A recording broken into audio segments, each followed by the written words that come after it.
Hello friends మనకు APPSC Andhra Pradesh public service commission నుంచి ఒక నోటిఫికేషన్ అయితే రిలీజ్ అయింది. ఇందులో మనకు థానేదార్ పోస్టులు అని, థానేదార్ అంటే ఏంటనేది మీకు చివరిలో చెప్తాను, వీడియో చివరి వరకు చూడండి. ఓకే, ఇది ఫారెస్ట్ డిపార్ట్మెంట్లకు సంబంధించి థానేదార్ పోస్టు. సో ఇందులో మనకి టోటల్గా 10 వేకెన్సీస్ అనేది ఇవ్వడం జరిగింది.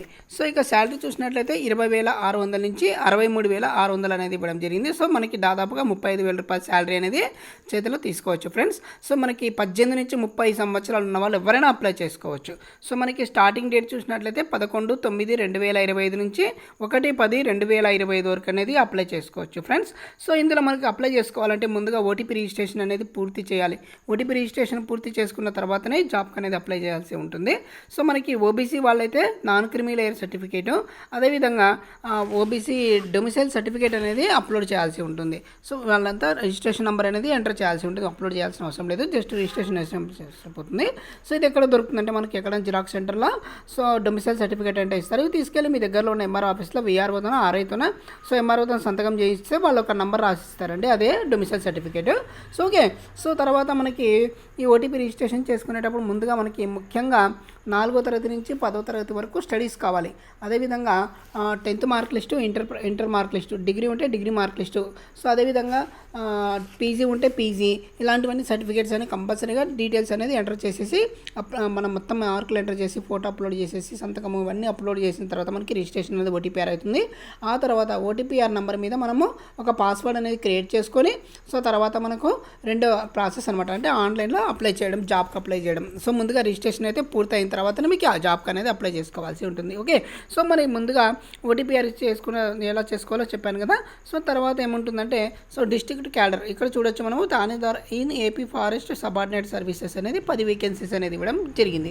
ఓకే, సో నెక్స్ట్ ఎలిజిబిలిటీ వచ్చేసి he or she is sound health, active habits and free from any body effect or defect or infirmity rendering with him or unfit for such services.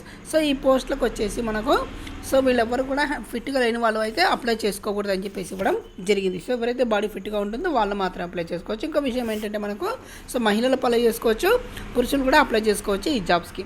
మరి education ఏంటి చూద్దాం.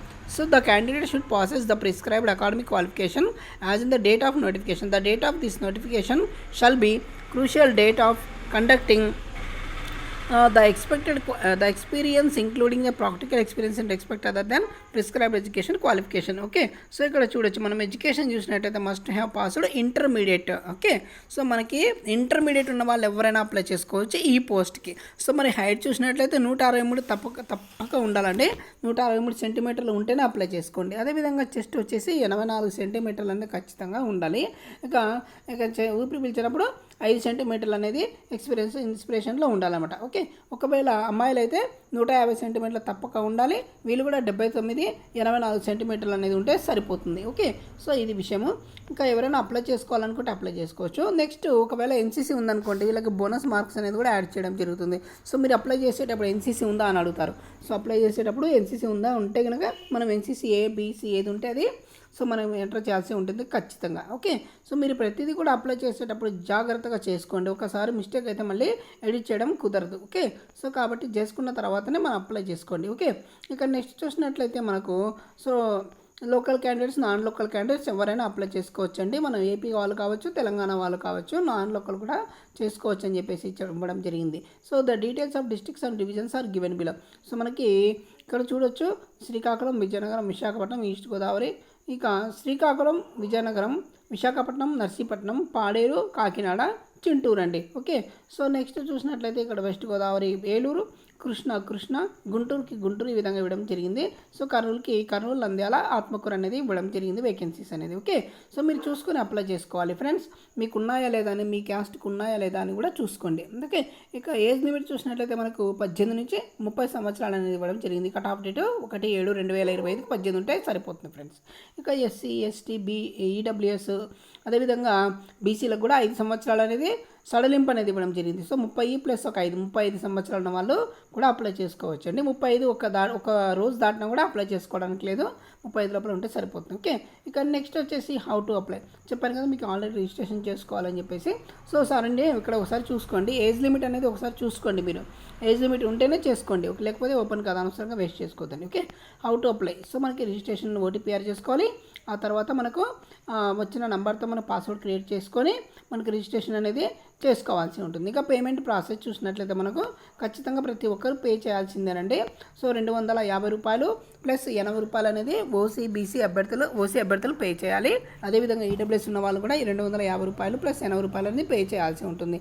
ఇక ఒకవేళ SC ST BC ex service men అయితే కేవలం 250 రూపాయలు pay చేసేస్తే సరిపోతుంది అనమాట. ఓకే, సో రిజిస్ట్రేషన్కి ఎంత అవుతుంది అమౌంట్ అంటే అది నెట్ సెంటర్లను బట్టి అడగండి, వాళ్ళు చెప్తారు.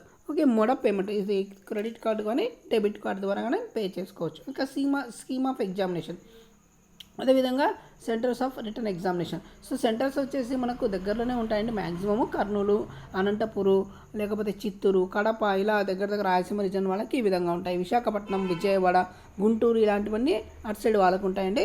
సో నెల్లూరు ఈ విధంగా మనకి ఇవ్వడం జరుగుతుంది. మీరు ఏది కావాలో కంపల్సరీగా 3 సెంటర్లు అనేది మీరు పెట్టుకోవాల్సి ఉంటుంది ఫ్రెండ్స్. ఓకే, ఇక నెక్స్ట్ చూసినట్లయితే నోట్ ఆఫ్ ఓకే ఇంకొక నిమిషం అండి చూస్తున్నాను. ఇంపార్టెంట్ విషయాలు మాత్రం మీతో చర్చించుకోవాలనుకుంటున్నాను, అనవసరం విషయాలు ఇక్కడ మనం టైం వేస్ట్ చేయకూడదు. ఓకే, ఇక్కడ చూసినట్లయితే మనకు procedure of selection, appearance in all papers written examination and physical test is compulsory. Okay, so ఎవరైనా సరే ఫిజికల్ టెస్ట్ అనేది ఉంటుంది కాబట్టి సో హ్యాండిక్యాప్డ్ వాళ్ళకి ఈ ఎగ్జామ్ రాయడానికి అర్హులు కాదండి. సో హ్యాండిక్యాప్డ్ వాళ్ళు గుర్తుపెట్టుకోండి. ఓకే, సో మరి నేను చెప్పాను కదా ఇందాక, సో తానేదార్ అంటే మనకి పోలీస్ సబ్ ఇన్స్పెక్టర్ అండి, sub inspector police. Okay, so మీరు ఇంటర్మీడియట్ పాస్ అయితే చాలు అండి, వాళ్ళు మాత్రం అప్లై చేసుకోండి.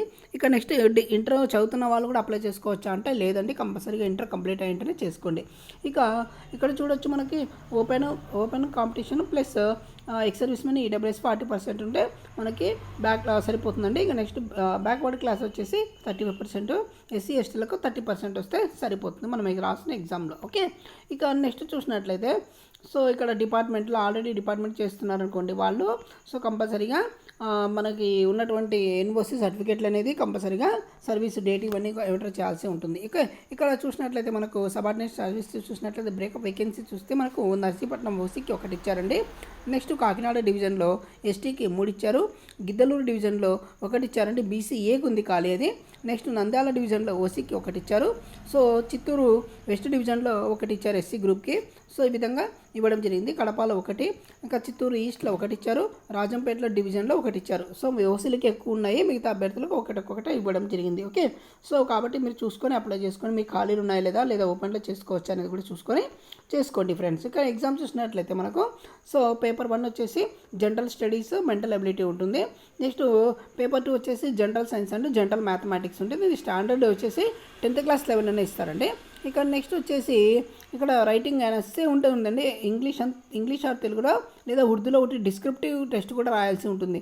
సో ఒక క్వశ్చన్ ఉంటుంది దానిపైన ఎస్సే రైటింగ్ అనేది 45 నిమిషాలు ఇస్తారు, 50 మార్కులు అనేది ఇవ్వడం జరిగింది ఫ్రెండ్స్. అదేవిధంగా general and studies and mental అబిలిటీకి 100 క్వశ్చన్స్ 100 మార్కులు అండి. So general science and general మ్యాథమెటిక్స్కి వచ్చేసి 100 క్వశ్చన్స్ 100 మార్కులు. సో టోటల్గా మనకు 200 మార్కులు అనేది ఇవ్వడం జరిగింది ఫ్రెండ్స్. ఓకే, సో మనకి ఎస్సే రైటింగ్ అనేది ఖచ్చితంగా ఉంటుంది, అది ఇంగ్లీషు తెలుగు లేదా ఉర్దూ అని. ఓకే, ఇక్కడ నెక్స్ట్ చూసినట్లయితే నెగటివ్ మార్క్స్ అండి. So for each wrong answer will be penalized with 1/3 of the marks prescribed of the question. So మీకు తెలిసిన వాటిని టచ్ చేయండి, మిగతా వాటిని మాత్రం టచ్ చేయొద్దాం ఫ్రెండ్స్. ఓకే, సో ఇదండి. ఇంకా నెక్స్ట్ చూసినట్లయితే qualifying test 50 marks question. Qualifying test వచ్చేసి రిటర్న్ ఎగ్జామ్లో ఒక క్వశ్చన్కి వచ్చేసి 45 నిమిషాలు 50 మార్కులు అనేది ఇవ్వడం జరిగింది. ఇక్కడ writing and essay English are Telugu అని ఉర్దూ చెప్పాం కదా. సో ఇక్కడ చూడొచ్చు పేపర్ 1కి వచ్చేసి 100 మార్కులు ఇచ్చారు, జనరల్ స్టడీస్ మెంటల్ అబిలిటీ విధంగా సిలబస్ అనేది ఇవ్వడం జరిగింది. దీన్ని బట్టి మీరు సిలబస్ బుక్స్ అనేది ప్రిపేర్ అవుతే సరిపోతుంది ఫ్రెండ్స్. ఇక పేపర్ 2 వచ్చేసి general science and general mathematics, ఇది కూడా స్టాండర్డ్ లెవెల్ వచ్చేసి 10th మీద ఇస్తాడు. సో మనకి చాలా బుక్స్ అనేది అందుబాటులో ఉన్నాయి. దీంతోపాటు మీకు ఒక నిపుణ అని టీశాట్ నిపుణ అని ఒక ఛానల్ కూడా ఉంది. సో వాళ్ళు కూడా ఫ్రీగా మనకు క్లాసెస్ అనేది కండక్ట్ చేస్తున్నారు. ఎవరైనా ఇంట్రెస్ట్ ఉంటే కూడా ఆ ఛానల్ చూస్తూ మీరు ఫాలో అయితే సరిపోతుంది. అదేవిధంగా జీకేకి సంబంధించిన బుక్స్ అనేది మార్కెట్లో దొరుకుతున్నాయి, కూడా తెచ్చుకోండి ఫ్రెండ్స్. ఓకే, ఇక అర్థమెటిక్ చూసినట్లయితే 50 క్వశ్చన్స్ అనేది ఇవ్వడం జరిగింది జనరల్ మ్యాథ్స్ కింద. దీంట్లో జియోమెట్రీ, ఇక నెక్స్ట్ వచ్చేసి అర్థమెటిక్, సో ఇక నెక్స్ట్ వచ్చేసి స్టాటిస్టిక్స్ అనమాట. సో ఈ విధంగా ఇవ్వడం జరిగింది question paper. Okay, next so instructions to the candidate. So ఇది ఆల్రెడీ మనం చెప్పిన విషయమే. ఆన్లైన్లో రిజిస్ట్రేషన్ చేసుకోవాలి ముందు, తర్వాత అప్లై చేసుకోవాల్సి ఉంటుందని చెప్పేసి క్లియర్గా చెప్పడం జరిగింది. ఓకే, థ్యాంక్ యూ అండి. మీరు ఇంకేమైనా వీడియోలో డౌట్స్ ఉంటే కింద కామెంట్ చేయండి, తప్పకుండా సమాధానం చెప్తాను. వీడియో కనుక లైక్ చేయండి, షేర్ చేయండి, సబ్స్క్రైబ్ చేయడం మర్చిపోదు. ఇక క్యాస్ట్ అప్లై చేసేటప్పుడు మనకి షెడ్యూల్లో ఇచ్చేయడం జరిగింది. గ్రూప్ 1 ఎవరు వస్తారు, గ్రూప్ 2 ఎవరు వస్తారు, గ్రూప్ 3 అనేది ఎవరు ఇస్తారని చెప్పేసి ఇవ్వడం జరిగింది. సో మనకి మాల, మాదిగా ఇలాంటి ఎక్కువ కులస్తులు ఉంటారు కాబట్టి సో వాళ్ళు గ్రూప్ 2నా, గ్రూప్ 1నా, గ్రూప్ 3నా చూసుకొని అప్లై చేసుకోండి. సుగాలీస్ అయితే సుగాలకు ఇలాంటి ఎస్టీలు కింద వస్తారు. సో మీరు ఈ విధంగా షెడ్యూల్ క్యాస్ట్, షెడ్యూల్ ట్రైబ్స్ అన్ని చూసుకొని అప్లై చేసుకోవాలి ఫ్రెండ్స్. చేసేటప్పుడు జాగ్రత్తగా చేయండి. ఓకే, థ్యాంక్ యూ అండి. ఈ వీడియో నచ్చినట్లయితే లైక్ చేయండి, షేర్ చేయండి, సబ్స్క్రైబ్ చేయడం మర్చిపోద్ది. ఇక ఎగ్జామ్ టైం అనేది మనకి ఇంకా ఇవ్వలేదు. ఎగ్జామ్ డేట్ వస్తే మీకు మళ్ళీ అప్డేట్ చేస్తాను. Okay, thank you so much.